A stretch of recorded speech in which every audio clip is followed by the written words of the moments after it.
morning second session.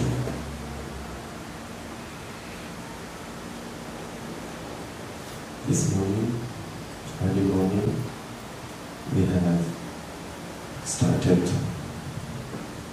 with Anapanasati,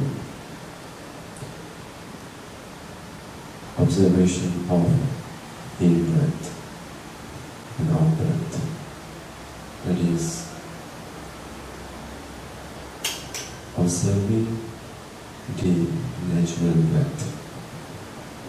Buổi sáng hôm nay thì quý Phật tử chúng ta thường sinh thường về quan niệm hơi thở, và sau đó là có các bước tiếp theo. Ý chính là tập trung vào hơi thở, tập vào ngắn gọn, tập trung vào tiếp theo là có những bước dạng. While observing the in-breath and out-breath, usually our mind wanders, go here and there, doesn't stay in our breaths. Chúng ta phải nhận ra điểm này, tức là khi mình theo dõi hơi thở, mình quán niệm hơi thở mình, là phải để nó thật đương là cái đi vô và cái đi ra.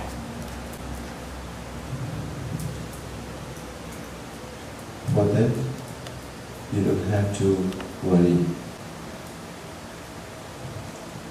When your mind wanders, goes from your observation of breath,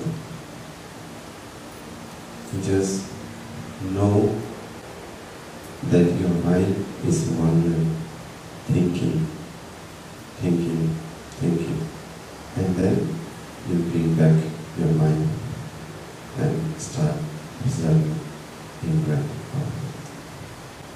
Chúng ta phải dừng cho các tư tưởng và suy nghĩ nó xâm nhập vào trong cái sự quan sát, tập trung vào quan sát, và đừng cố gắng điều khiển cái hành vi của hơi thở.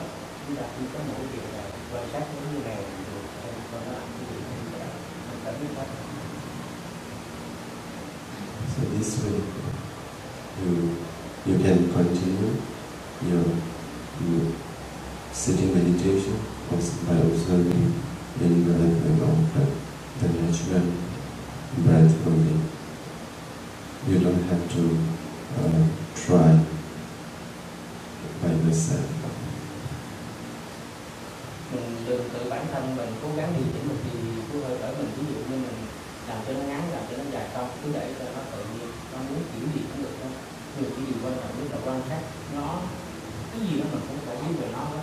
Thì cái điểm đó là đầu tiên và cũng là quan trọng nhất, nếu chúng ta hành trì hay không là do quan sát. Sometimes you feel sleepy while doing meditation. You have to know your sleepiness.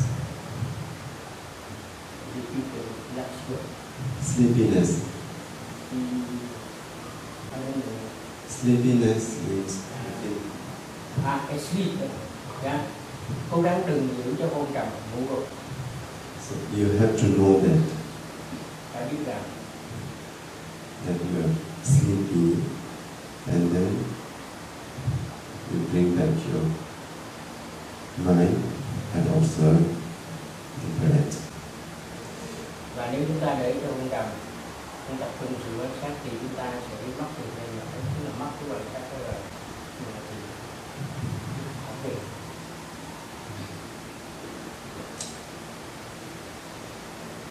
So whole session you can observe your breath in this way, and just keep trying your best, and keep trying to keep your mind in the present. Và cố gắng như vậy, cái sự liên rất là quan trọng. Cố gắng mình đã nhiều sự phức tạp xảy ra, cứ tập trung vào quan sát liên tục như vậy thì mình mới tụ được. And next one I want to teach is walking meditation. But for that, you need to open your eyes now because I will demonstrate. Yeah. Bước tiếp theo là thầy sẽ chỉ chúng ta cách hành thiền trong bước đi, và như vậy khi lúc đó thì các vị mở mắt ra để nhìn xem các cử động của bàn chân trên xuống như thế nào.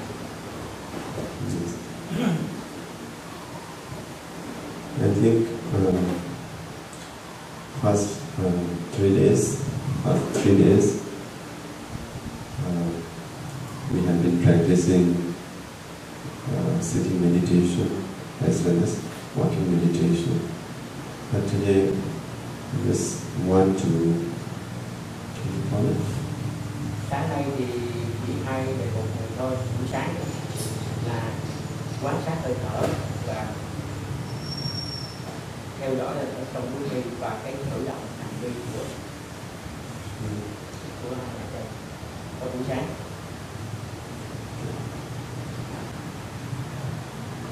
So today we will practice 3 movements of walking. So I would like to ask first. So would you like to put the observation, practice observation, or walking?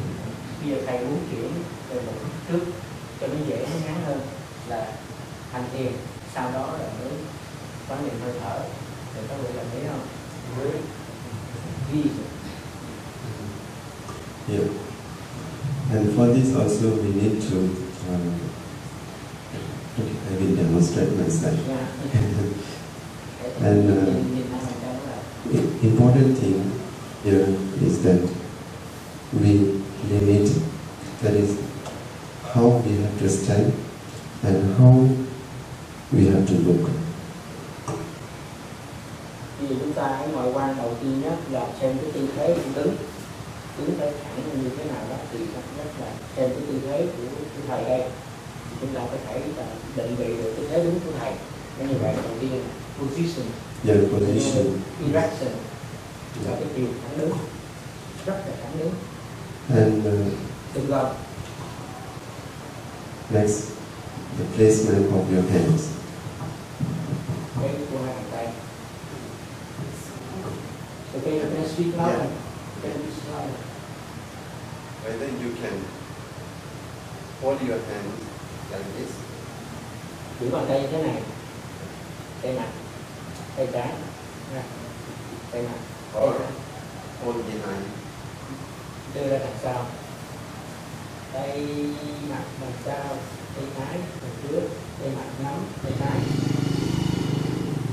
Next is eyes. Eyes are important. Where you have to look. You cannot look straight. You cannot look down. You cannot look at your steps when you are walking. Con mắt cũng ở cái tư thế, có nghĩa là chúng ta giữ con mắt như thế nào, nó không nhìn rất xa, và chúng ta cũng không thể nhìn, không nên nhìn bước đi của chúng ta, cũng là có một cái thế nhìn.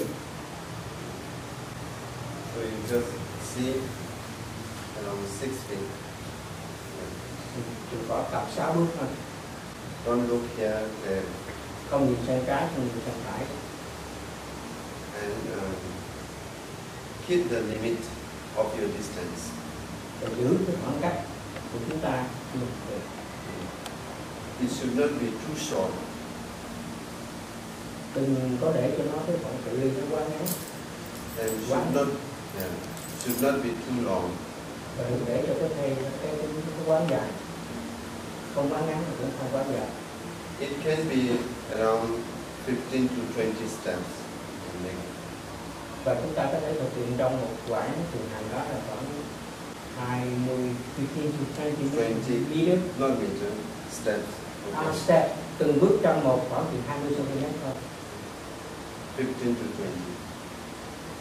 So that if it is too short also, you will be exhausted because that time you cannot concentrate on your steps.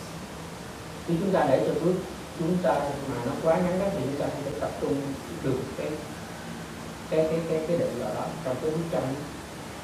Đừng để cho nó quá ngắn, nó không những cái dồn dập hết. If it is long also, that time your mind will be distracted. Còn nếu để cái bức tranh nó dài ra thì chúng ta bị loãng cái tập trung.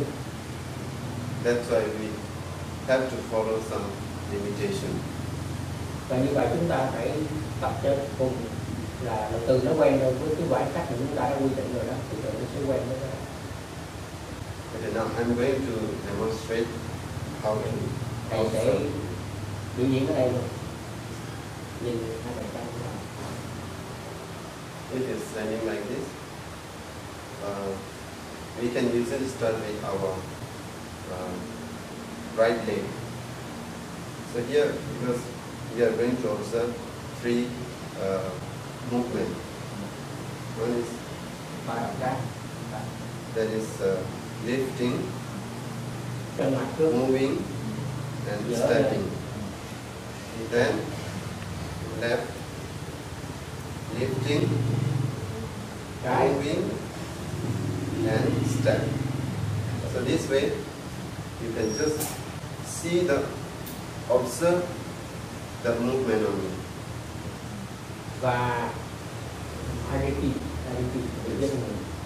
đầu tiên là khởi động với chân mặt, như nâng lên, di động, bàn chân, bước xuống, sau đó đến chân trái, nâng lên, di động và đẩy xuống, và cũng trong cái khoảng cách đưa mình đã mình rồi đó.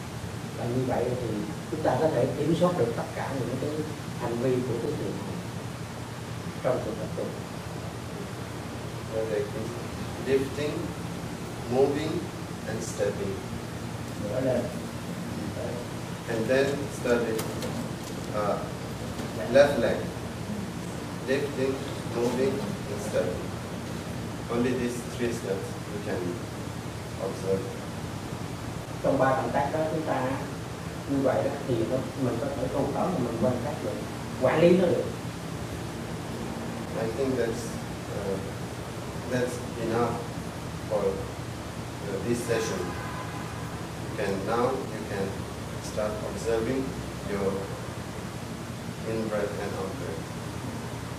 Bây giờ nếu mà bằng những cái động tác như vậy đó thì chúng ta vẫn có thể kiểm soát được cái hơi thở vô ra thì chúng ta sẽ trong khi mình thao tác bằng những cái của cái chân và đường thì mình vẫn có thể kiểm soát được cái hơi thở của mình. Another thing is in walking meditation, when you are standing, you have to be aware, mindful that you are standing. Trong khi chúng ta hành thiền như vậy đó, chúng ta quán sát hơi thở chúng ta, thì chúng ta không phải biết rõ ràng chúng ta đang đứng. Khi đứng chúng ta biết mình đang đứng và chúng ta đang di động, và chúng ta biết rõ chúng ta đang làm cái việc đó. Next is when you turn around, and that time also you have to be mindful, turning around. Và khi chúng ta quay vòng, lúc nào cũng phải tỉnh giác, biết rằng chúng ta đang làm cái động tác đó, chúng ta đang xoay vòng. Be mindful of every movement. Phải tỉnh giác trong tất cả các hành vi cử chỉ, cử động nhất của thân thể chúng ta.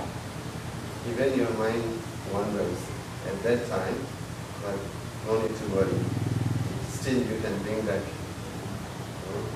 Our mind habit is to just run away. Not easy to control. That's why we are trying to control our mind.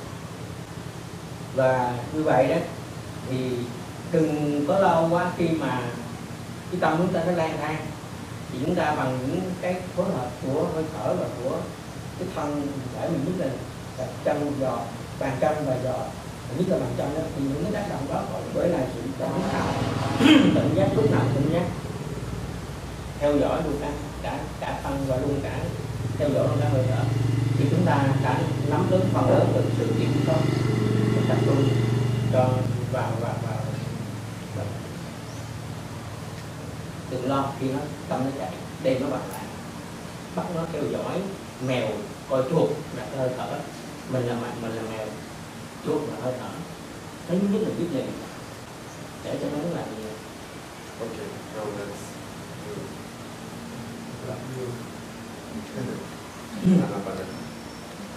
Bây giờ đến phần quán niệm hơi thở. Thầy cho hai bài giảng tiếp nhau, cái kỳ trước chúng ta làm một lần. Khi nó có một ai hỏi gì thì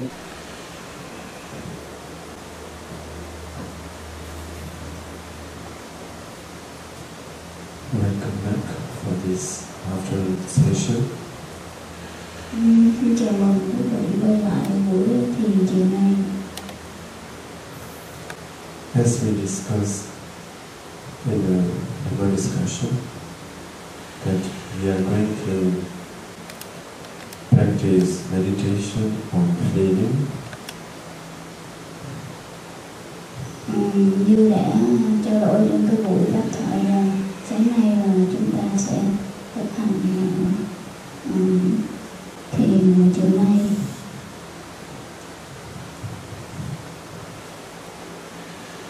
Here we just need to observe the sensations of the body. Chúng ta chỉ cần quan sát những cảm giác trên cơ thể. To make it simpler, we can divide our body into three parts. Upper part, that is head and face. Để cho dễ dàng quan sát hơn thì chúng ta có thể chia cơ thể mình ra làm ba phần. Phần đầu là trên đầu với lại cái mặt của chúng ta. Then middle part, that is from neck to waist. Phần giữa là từ cổ cho đến ngang hông. Then the lower part of the body, from waist to the toe. Và phần dưới cùng từ hông cho đến đầu ngón chân. Now when we start, we just need to observe the sensation that you feel it. Chúng ta chỉ cần quan sát cảm giác mà mình đang cảm thấy.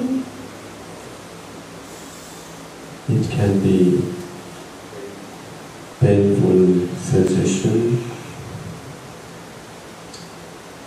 itchy sensation, Nó có thể là cảm giác đau hay là ngứa, burning sensation, burning heat sensation, hoặc là nóng, or any type of sensation that you feel. Just observe. hoặc là bất kỳ cảm giác nào mà chúng ta cảm thấy thì chúng ta chỉ quan sát.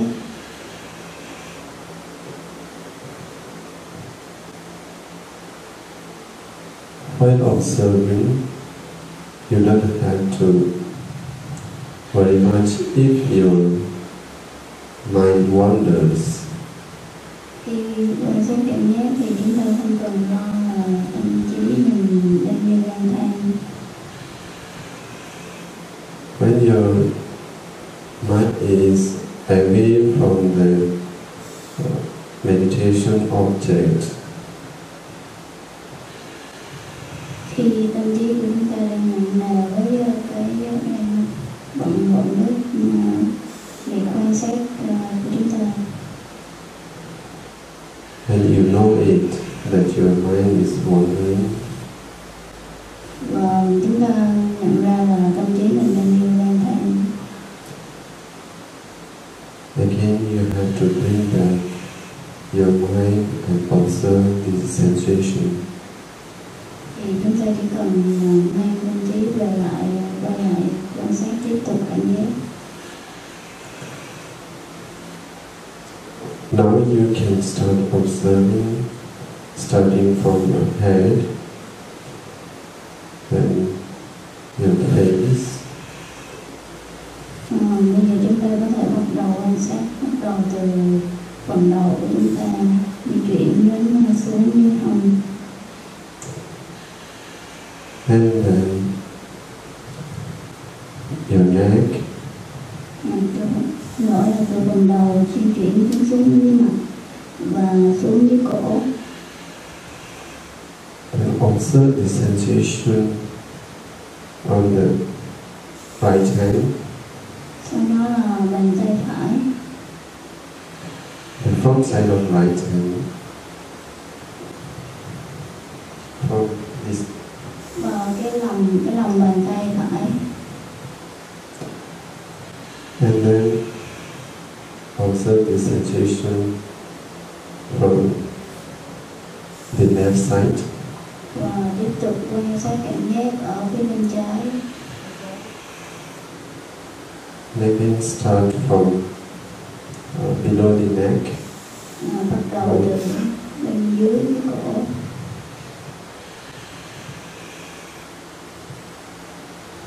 Until the toes. Kéo dài đến xuống dưới đầu ngón chân. And again from the toes, from backward. Và bắt đầu trở lại từ đầu ngón chân bên phải. You start observing from toes until the head behind. Và chúng ta quan sát ngược trở lên từ đầu ngón chân lên trên đầu ở bên phía sau đầu.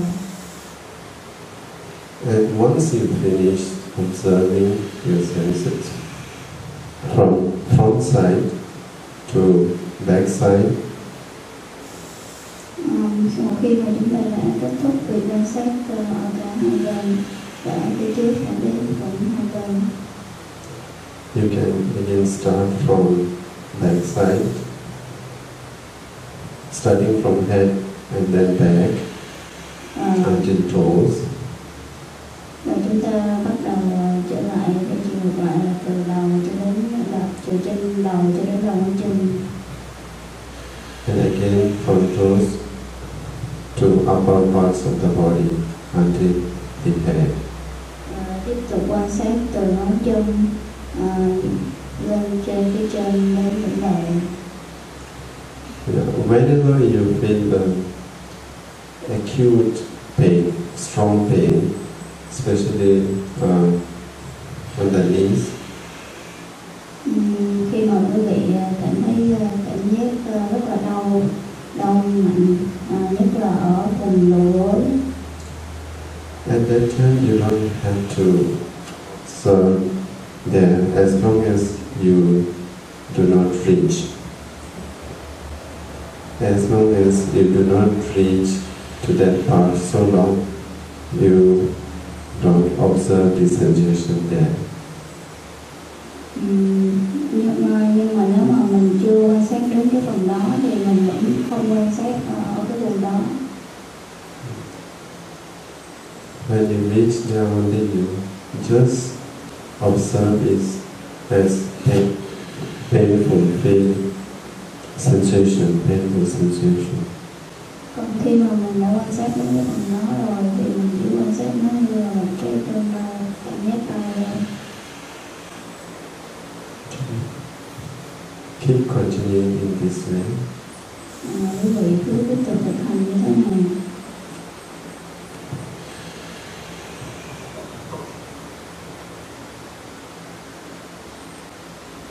Now you can observe sensation. Giờ quý vị có thể bắt đầu quan sát cảm giác rồi.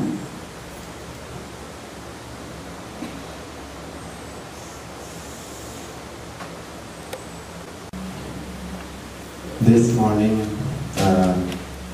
I say that I will explain to you how to manage the emotions in day-to-day life.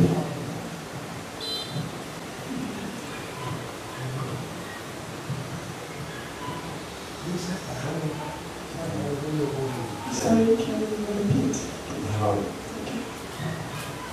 this morning I said that we are going to continue, and this is about how to manage our emotion in our daily life. Sáng nay chúng ta tiếp tục đề tài sáng nay là làm thế nào để quản lý những cái cảm xúc của mình. Okay.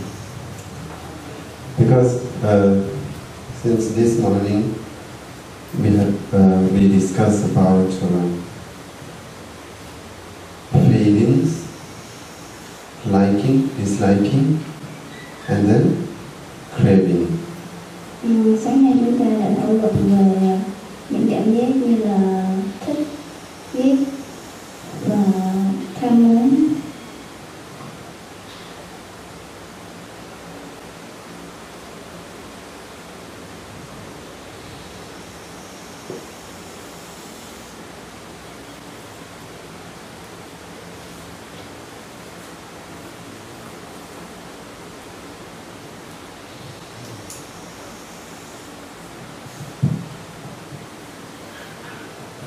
So usually where the emotions is here, in the feelings. Thì cảm xúc của chúng ta nằm ở trong cái phần cảm giác. And roughly, as we see, 6 sense bases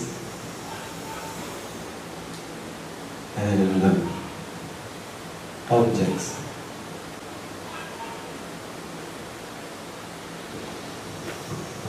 Chúng ta thấy là có 6 căn và 6 trần và 6 đối tượng của giác quan.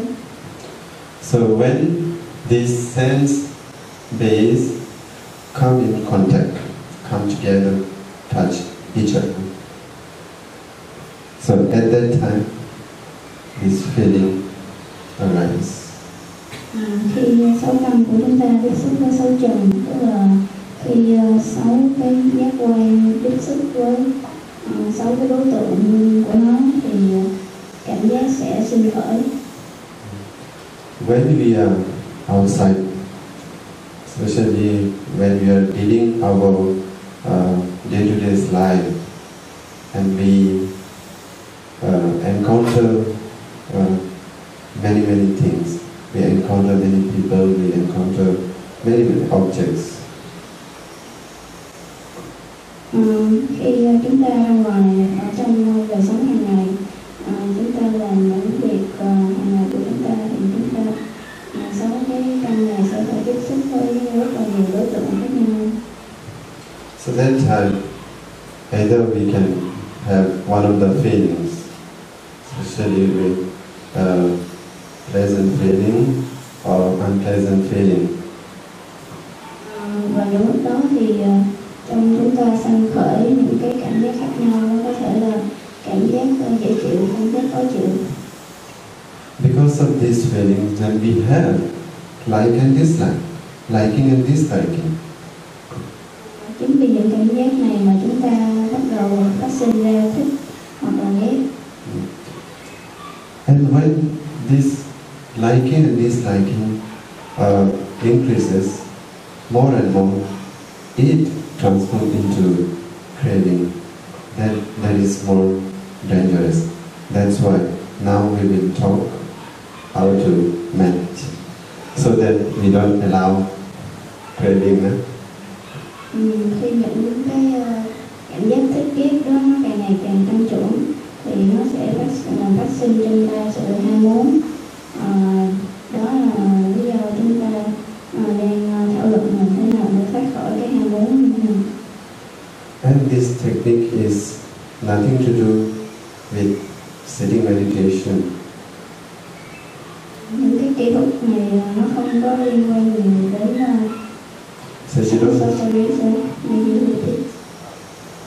It is nothing to do with sitting meditation. Cái này nó không liên quan gì đến việc mà ngồi thiền hết. Yes. This technique is called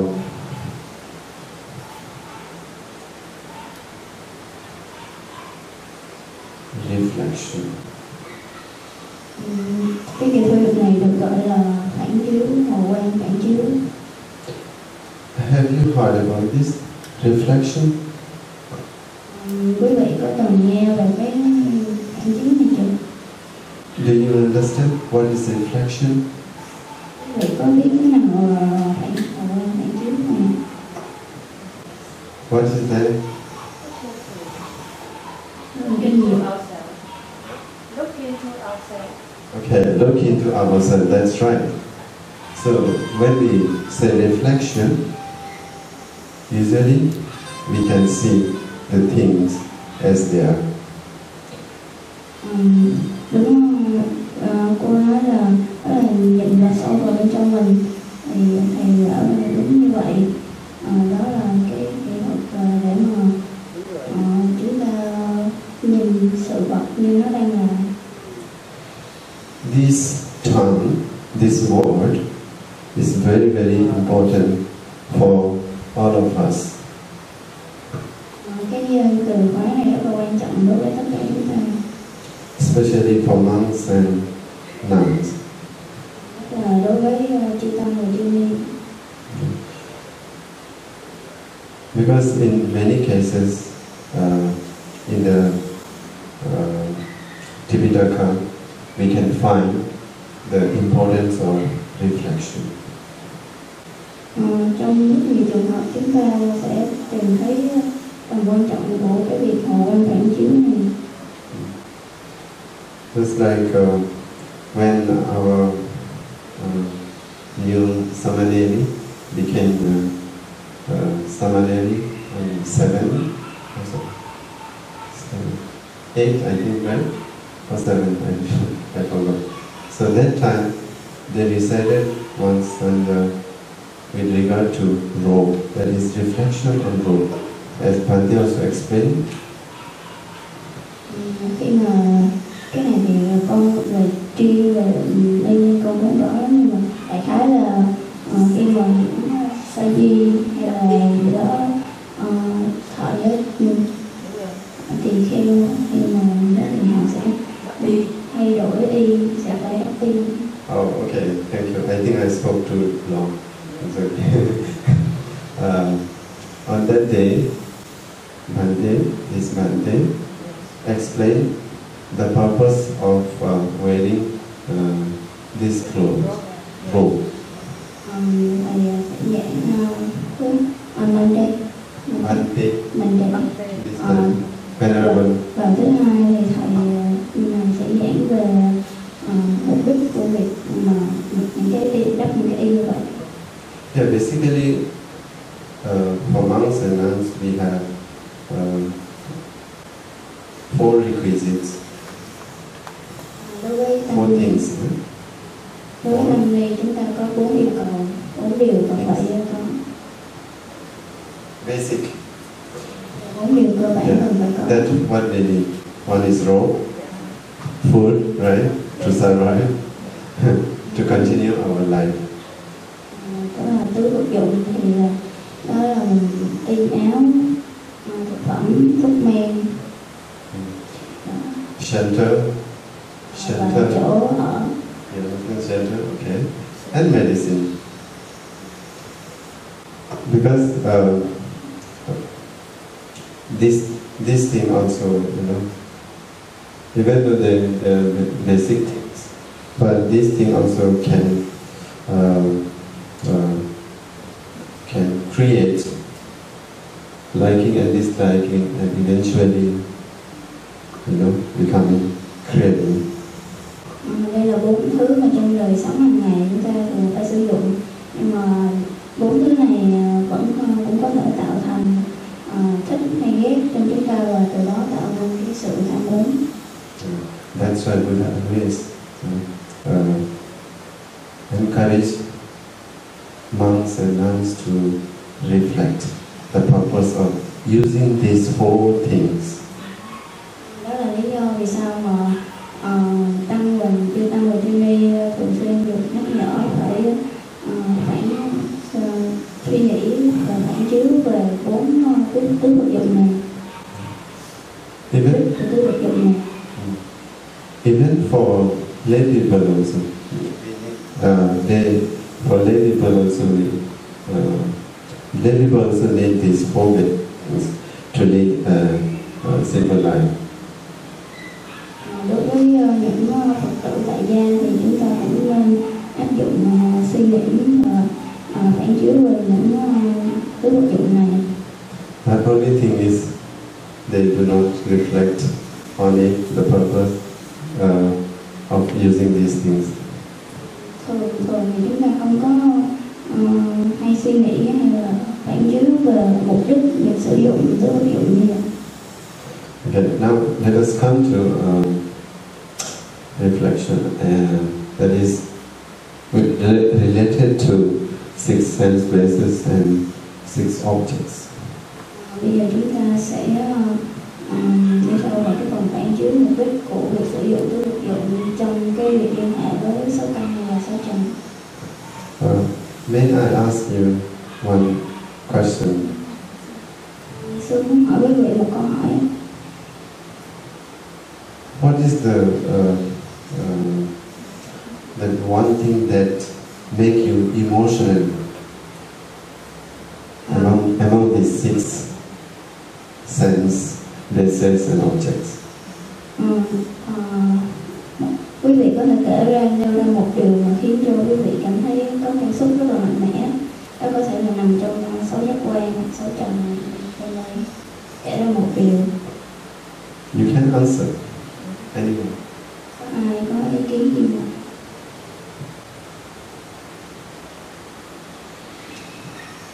For example, you get angry. Ví dụ như là chúng ta cảm thấy tức giận vì cái gì đó. Ví dụ như có một lần tôi gặp một cô rất là đẹp và tôi xỉu ngay tại chỗ. For example, once he met a beautiful girl and then it makes him like faint right away. Thích, chú thích, rất thích giống mình. Rất thích chết luôn. Yes, like him to death. Like him really much, almost faint. Okay, that is all. This, okay? Directly. Tức là tham muốn. So his emotion works quite faster. Then goes to craving. One, boom.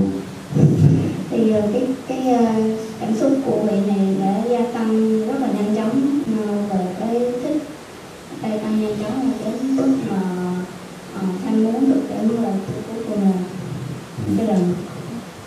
Okay, you get angry, right? Mọi người đã từng tức giận đúng không ạ? Why do you get angry?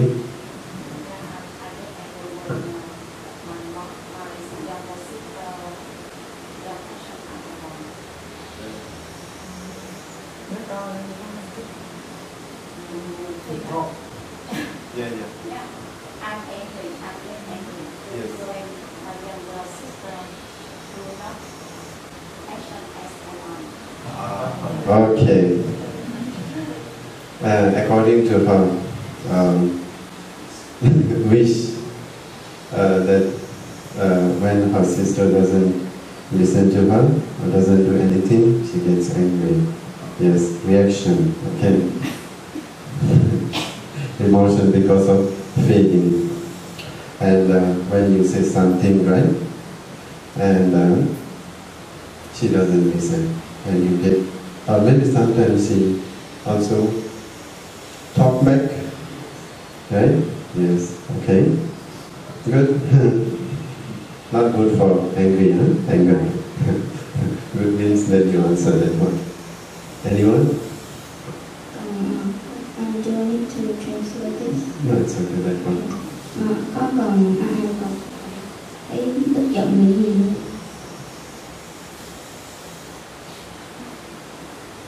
Whatever.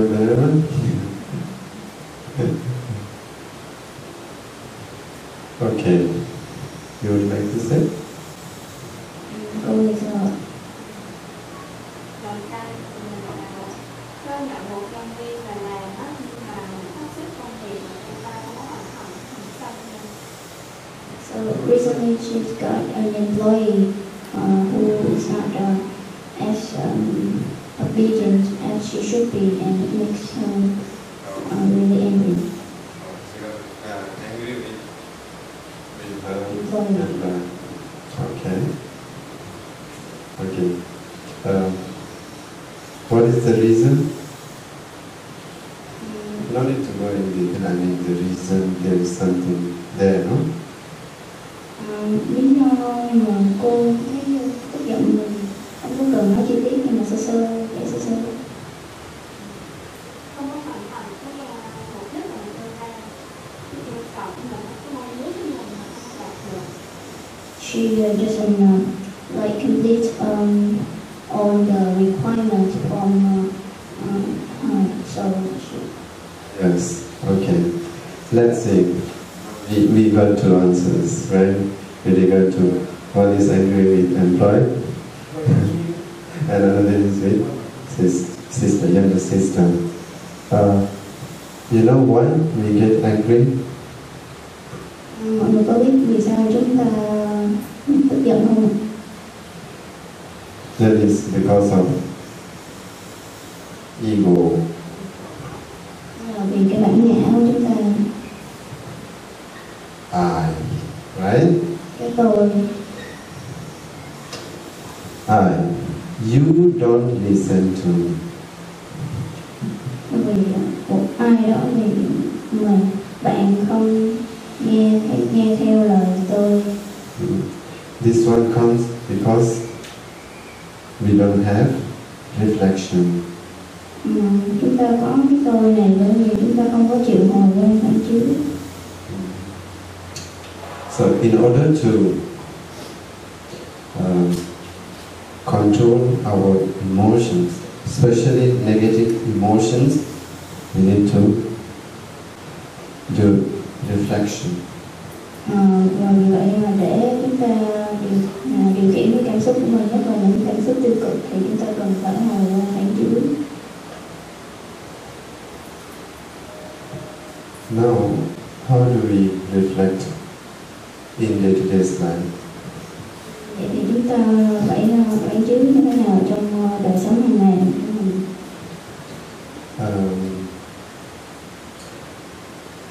It is actually to see the nature of our life, reality. Okay, reality of life.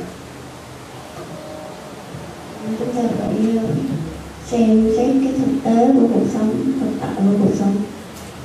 Okay.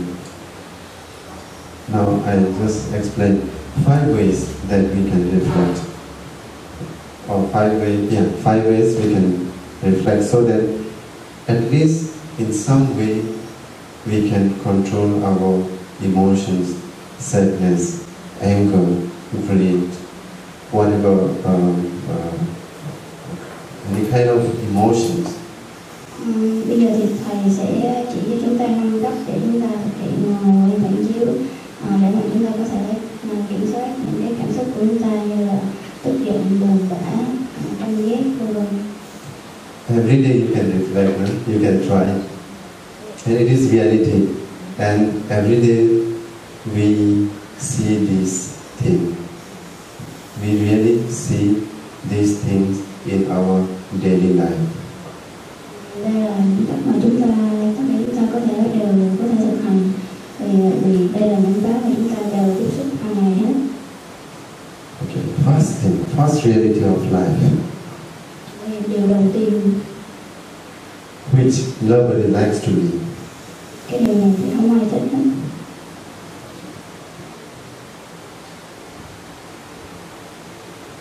What is this? Tuổi già. Old age. Nobody wants to become old. Ai thích già. Including me, I don't want to become old. Thầy cũng không thích già đi. But reality is this. Once we are born, we grow up and we become old. This is how we have to reflect about our life. Nhưng mà đó là thực tế mà chúng ta không thể tránh, Còn khi mà đã sinh ra thì chắc chắn sẽ phải già đi. Đây là cách mà chúng ta phản chiếu suy ngẫm về đời sống của mình. Our parents also became old. Others, we are also getting older and older day by day. Day by day, we don't become younger, right? Ba mẹ của chúng ta thì cũng phải già đi, bản thân chúng ta cũng đang già đi từng ngày. Thì đâu có ai trong chúng ta là càng ngày càng trẻ ra đâu, đúng không?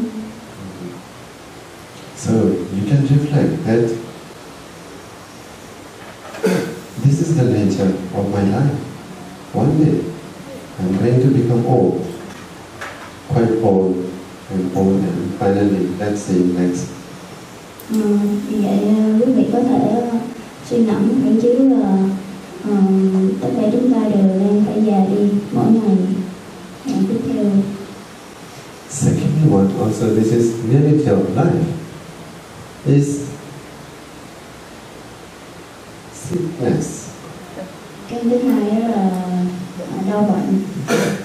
Don't you think now you are healthy, right? You have no problem with, you don't have any health issue. But is there any guarantee that you will not become sick one day?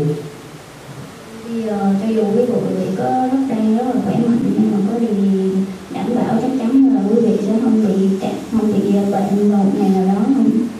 So we should not be fond or have ego of our good health.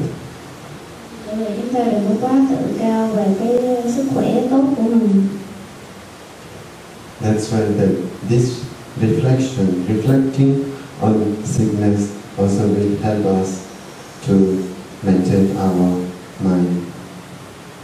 Vì vậy khi mà suy ngẫm sâu xa và phản chiếu về cái đau bệnh này thì chúng ta cũng giúp ích cho tâm trí của chúng ta.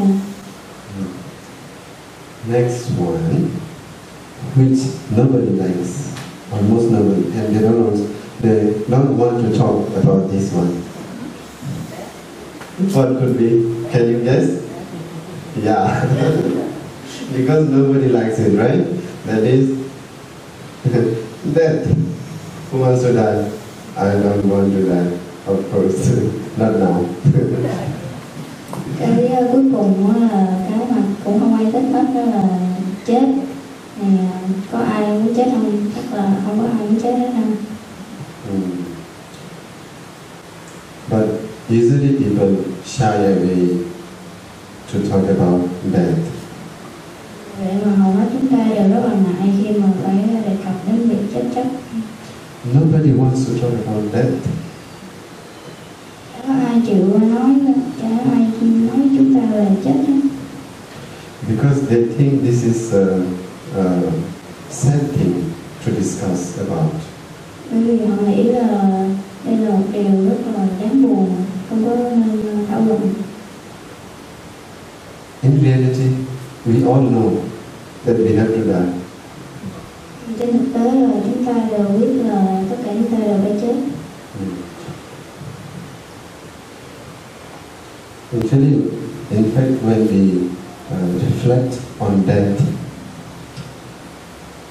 sincerely, that time we are not scared of dying. We can be ready to die at any time. Chúng ta nên hồi quan phản chiếu và suy nghĩ về cái chết sớm để chúng ta có được sự bình tĩnh và không sợ hãi khi mà cái chết nó đến. And the next one is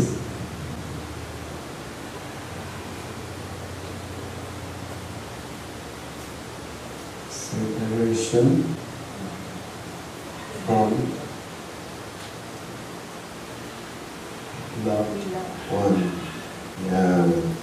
Cái thứ tư tức là phải xa rời cái người mình thân yêu, tức là sinh ly tử biệt.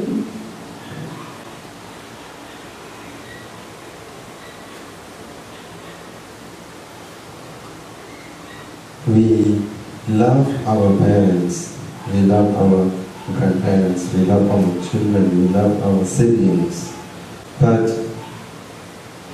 the nature of this, all these things is that one day we have to be separated from our beloved ones.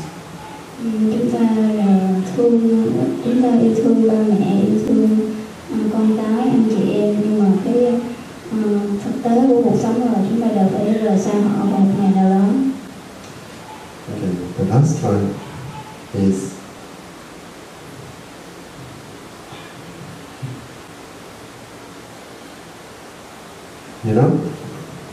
karma. Cái cuối cùng là Action. karma nghiệp. Yes. We have to reflect on our karma, because this is the only thing that will go with us when we die. Chúng ta phải phản chiếu và suy ngẫm về cái hành nghiệp của mình, bởi vì đó là cái thứ duy nhất mà đi theo chúng ta sau khi chúng ta đã chết. But we all always neglect this karma. Neglect. We do not take care of karma. Nhưng mà chúng ta đều rất là vô minh và không có quan tâm gì tới cái hành nghiệp này hết. So whenever you have any emotion, okay, not whenever, I think you just try to reflect on this, because these are the nature of every human being. Every human being, we go through this, and whether it is me or her or others, whoever there will be, we just reflect that one day I am, or the object I say, also become old. Thì khi nào chúng ta có những cái cảm xúc tiêu cực thì chúng ta cần ngồi phản chiếu về 5 cái đề mục này. Thì cho dù đó là quý vị hay là bản thân thầy hay là bất kỳ ai, thì chúng ta đều phải trải qua tuổi già. Trust me, you try to reflect every day. Can you? Quý vị có thể cố gắng suy ngẫm và phản chiếu vào mỗi ngày hay không? Surely it will help you to be happy in your daily life. Nếu quý vị cố gắng duy trì suy ngẫm về nó trong mỗi ngày của mình, mỗi ngày đời sống của mình. And that's how, here, whenever you have feelings, whether it is a pleasant feeling or unpleasant feeling, that time, this one will not arise. Nếu mà quý vị chịu khó suy ngẫm mỗi ngày về cái này đó, thì khi dần ngày khi mà mình có những cái cảm xúc khi mà cảm xúc tiêu cực nó nổi dậy thì chúng ta sẽ không có nổi lên cái thích hay là ghét nữa. Because you already understand the reality of these things. Thì quý vị đã thấm thấu để hiểu rõ cái thực tại của cuộc sống này. Okay? So you can try every day, you can reflect on these 5 things and then see how much you become happier and happier. Though you may not become arahant at once, but it will help you to be happy in your daily life. Vì vậy quý vị có thể thử về nhà và suy ngẫm quán chiếu về 5 cái đề mục này. Khi mà quán chiếu như vậy thì quý vị hãy coi coi mình có trở nên ngày càng vui vẻ hơn và ít phiền não hơn không. Mặc dù chúng ta chưa có thể trở thành bậc thánh hay, nhưng mà nó sẽ giúp cho quý vị có một cuộc sống bình ổn hơn. Okay, thank you very much for your attention. And thank you. Yeah.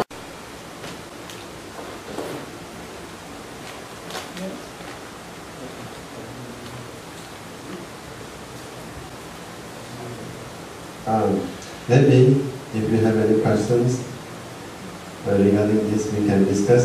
I mean, okay, we have our friends, so they also can help me if I don't know how to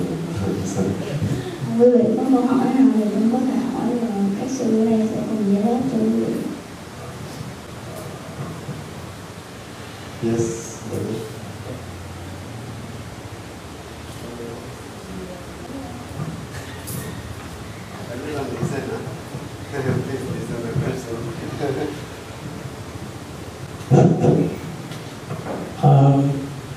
Because I have seen something very very strange.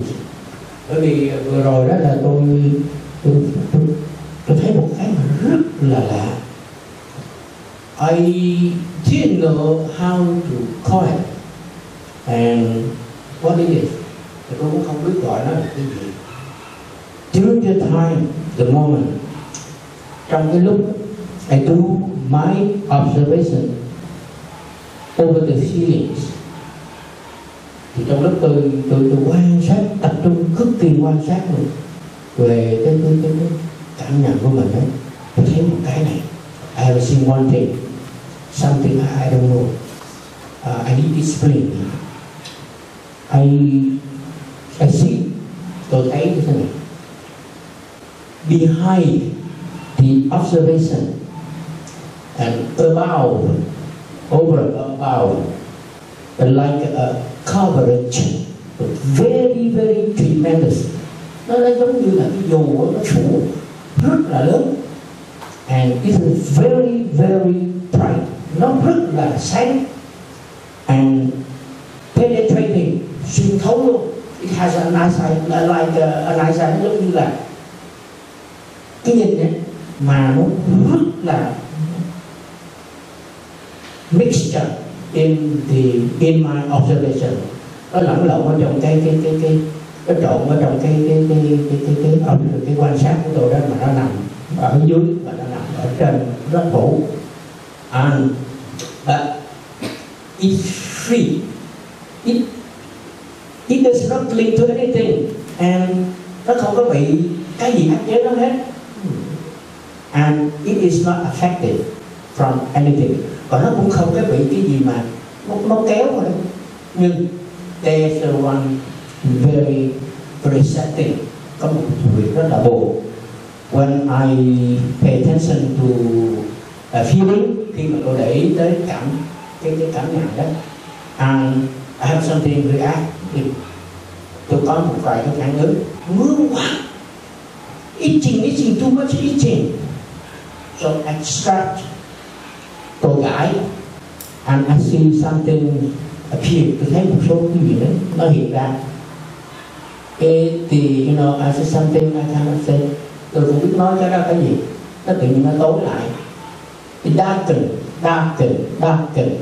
and like to be being shaded by umbrella. Darken and rồi tôi cảm thấy giống như bị cái gì á, cái dù cái gì ấp lên một cái.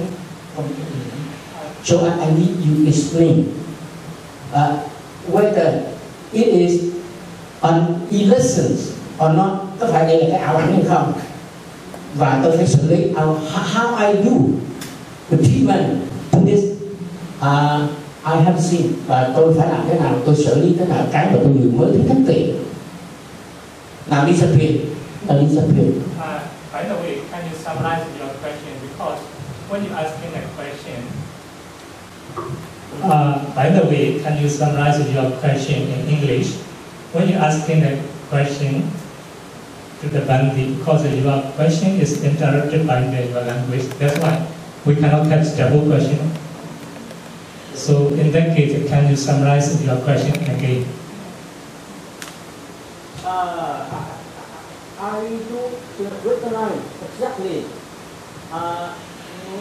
So mean the personal, individual responsibility on the Dhamma. Yes.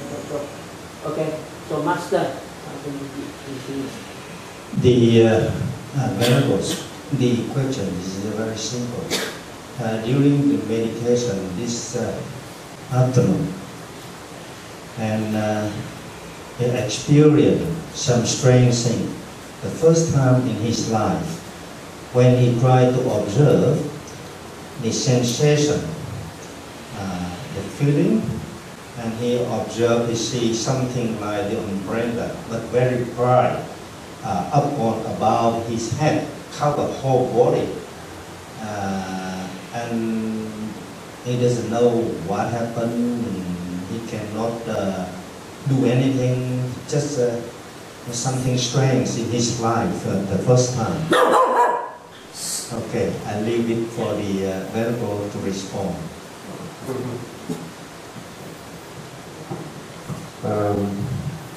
I think this is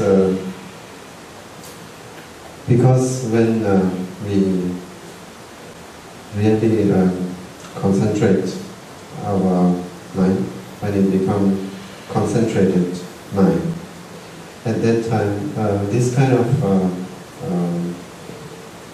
we call sign, nimitta in Pali, arise. That is due to your concentration. So I would like to get something, because this is the first time I do the Anapanasati. Đây là lần đầu tiên tôi học Pháp và tôi thực hành Pháp quán niệm hơi thở. The first time I have seen it. So never before. I practiced this time. Vì sư đây đã trả lời, tại vì đó là sự tập trung cao độ và một cái hơi thở, tức là đối tượng, cho nên cái phản ứng đó là cái dấu hiệu, một trong nhiều dấu hiệu mà các vị sư đây có trải nghiệm, gọi là nimitta. Đó là một trong những cái dấu hiệu, một cái chuỗi, tức là có sự tiến bộ về sự tập trung. Thế thôi, chẳng có gì hết. Chuyện với các sư này đã trải nghiệm biết bao nhiêu thứ rồi, nó cũng giống vậy. Có khi thấy cái dù, có khi thấy ánh sáng, có khi thấy màu đỏ, màu xanh, nhưng đại khái thấy những cái hiện tượng, cái đó không phải là ảo ảnh, nhưng mà cái sự tập trung cao độ. Tức là mình có tập trung, có kết quả. Rồi, chúc mừng bác. Rồi. Okay, thank you very much.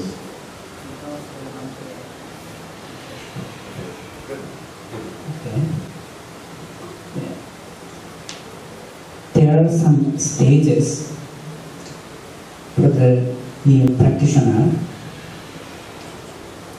For example, when you overcome your body, your pain, when you overcome your pain, that time automatically the sign appears to you. It may be sometimes tremendous, sometimes very freezing, some lights come to you. Then you cannot concentrate at times. When you are not more concentrated, because you have that strong faith that I want to attain that state, and then you are big and a strong faith. Because of a strong faith and less concentration, this kind of sign sometimes disturbing you. When disturb those kind of sign, you must again come to the exhale and inhale. What is called breath off and breath in. You must concentrate that time, because you are so great, strong faith, effort, that is called effort. So you must not effort, it is a balance. There are two kinds of balance. One is the faith and concentration. For example, sitting meditation and working meditation, you should balance. If you're sitting for a long time, you cannot balance your body. That's time you have maybe comes another problem. That is why balance. And likewise, the effort and concentration must be balanced. That's why this is needed to be. And another thing, when your all body pains overcome, some good signs come to you. Sometimes a very beautiful flower, sometimes lights, heavenly lights, sometimes appears to you some beings. So you should not attach those kind of signs. Oh, that sign you should bear. Again, you concentrate. I'm meditating, I'm breathing in and breathing out. Again, because those are the impermanent. Never think that those are permanent things. If you think and if you want to enjoy those things, you will go away from the street of the meditation. That's why be careful. It should be neat. Okay, thank you. Thank you very much. Ngài giải thích thêm bổ túc là những trường hợp mà chúng ta tập trung cao độ. Tại sao chúng ta tập trung được? Tại vì chúng ta có niềm tin nơi Phật. Phật bảo rằng là ráng tập trung như vậy thì sẽ được tới cái chỗ nào. Chúng ta có niềm tin tuyệt đối nơi Phật, cho nên chúng ta mới tập trung được. Nếu chúng ta không tin Phật, chúng ta không thể nào tập trung nổi, tại vì nó sẽ đau, ngứa các thứ. Mà khi tập trung được thì chúng ta sẽ đưa qua những cái giai đoạn là ngứa, ngáy, khó chịu, đau. Vì chúng ta có lòng tin nơi Phật. Kiếp này là chúng ta một thiền giải quyết sanh tử, và đau mấy cũng là ráng nghe lời Phật để mà tập trung. Và vì tập trung có cái lòng tin đó nó cao độ thì đương nhiên nó sẽ xảy ra những cái hiện tượng mà thấy, có thể là thấy những ánh sáng, có thể những cái bông hoa, thấy những cái cảnh này cảnh kia. Và những cái cảnh đó thì nó cũng không có hại gì, nhưng mà cái điểm hại là chúng ta ưa thích nó. Mà ưa thích thì chúng ta dính mắt nơi nó, ưa thích thì muốn ở ngoài cái chỗ đó, ở nơi cái ánh sáng đó ngoài. Thấy cái ánh sáng đó, hoặc là thấy cái bông đó, hoặc là thấy cái cảnh giới đó, rồi mình đi vào dạo chơi, mình thích quá, mình muốn ở đó luôn. Và dính mắt tới cái đó thì không thể nào thoát ra khỏi thiền được, nó sẽ dính trong đấy. Cho nên khi thấy bất cứ cái gì, chúng ta cũng phải quay trở về hơi thở. Thở vào, nhận biết hơi thở vào, thở ra, nhận biết hơi thở ra. Nó sẽ xảy đến, và hết cái này tới cái khác. Nó giống như những cái miếng mồi, nó dụ dỗ một cái con chuột. Rồi con chuột chui vào cái bẫy đó rồi bị bẫy. Nó như vậy đó. Tức là những cái đó làm cho chúng ta những cảm giác hồi xưa tới giờ chúng ta chưa hề biết, và bây giờ nó rất là thích thú. Và chính cái thích thú ấy làm cho chúng ta dính mắc trong đấy, chúng ta không thoát ra được. Và cái đó không tốt. Thấy biết, nhận biết, nhưng mà quay trở lại hơi thở ngay lập tức, tiếp tục nhận biết thở vào, thở ra. Tức là mình xả đi những cái cảm giác đó, nó chỉ là cảm giác thôi, cảm giác nhất thời xúc động. Hãy tập trung nhiều là nó có thôi. Cho nên đó, ở đây có cái chương trình là quý vị phải đi thiền hành, và quý vị ngồi, không cho ngồi lâu. Tại vì ngồi lâu nó không có cân bằng với cái đi nó không cân bằng với cái ngồi cũng không được. Cho nên hai cái nó phải tương đối. Quý vị đừng có nghĩ là đứng lên đi thấy 10 phút nó thoải mái rồi không muốn đi nữa. Điều đó sai, tại vì nó không cân đối được với cái ngồi. Cái ngồi mà 45 phút thì cái đi phải khoảng 20 phút. Nó mới cân bằng thì nó mới tiếp tục, nó có thể tiến đường trên con đường tu tập được.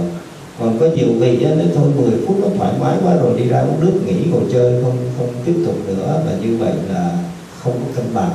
Khi ngồi thiền sẽ thấy khó chịu và không có tiến bộ. Cho nên ở đây những cái gì mà chúng tôi có kinh nghiệm thì cũng là chúng tôi cũng đau khổ nhiều rồi, cho nên hướng dẫn quý vị bằng những kinh nghiệm thực tế cụ thể. Cho nên quý vị cố gắng thực hành, quay trở lại hơi thở, buông bỏ những cái ảnh mình thấy đi, ánh sáng, bông hoa hay là cảnh giới vườn bông đi chơi được chưa. Nó những cảnh giới đẹp thôi chứ nó không có gì trật tục đâu, nhưng mà nó làm cho mình ưa thích. Giống như mình lạc vào trong cõi cực lạc trong kinh A Di Đà, vậy đó là mình muốn ở trong đó luôn, mình không muốn về. Như vậy là ảo ảnh, nó làm cho cái tâm ưa thích. Nếu mà tâm ưa thích là dính mắc thì tái sanh trở lại thôi. Đó là câu trả lời. Quý vị chắc không hoan hỉ với câu trả lời rồi chứ gì. Xà thú, the satisfactory replies already. Thank you, Venerable. Thank you. Có ai còn có câu hỏi gì nữa không? Okay, no more question. Thank you, Venerable. Quý vị xả thú đi chứ. Thank you, Bante. Giờ quý vị có thể nghỉ rồi tới 7 giờ chúng ta sẽ tiếp tục ngồi thiền trở lại.